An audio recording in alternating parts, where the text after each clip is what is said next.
সংসদে সংরক্ষিত নারী আসনের পরিবর্তে 100 আসনে সরাসরি বুশ সংসদে নারীদের প্রতিনিধিত্ব চান জাতীয় নাগরিক পার্টির মুখ্য সংগঠক সার্জিস আলম।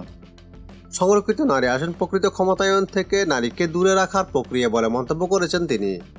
সার্জিস আলম 15 জুন নিজের ভেরিফাইড ফেসবুক পেজে এক পোস্টে এই দাবি জানান।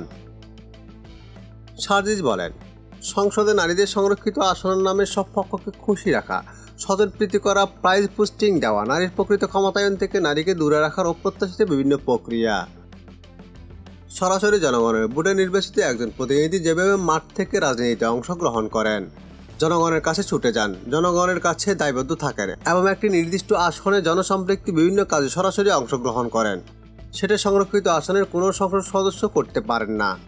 তিনি আরও বলেন, তাই নারীর প্রকৃত ক্ষমতায়ন চাইলে সংরক্ষিত নয়, বরং জনগণের সরাসরি ভোটে নির্বাচিত হয়ে অন্তত 100 জন নারীর প্রতিনিধিত্ব সংসদে প্রয়োজন। সেক্ষেত্রে আসন সংখ্যা 300+100 = 700 হতে পারে। আমার ভোটে সরাসরি সংসদে যাবে যোগ্য নারী।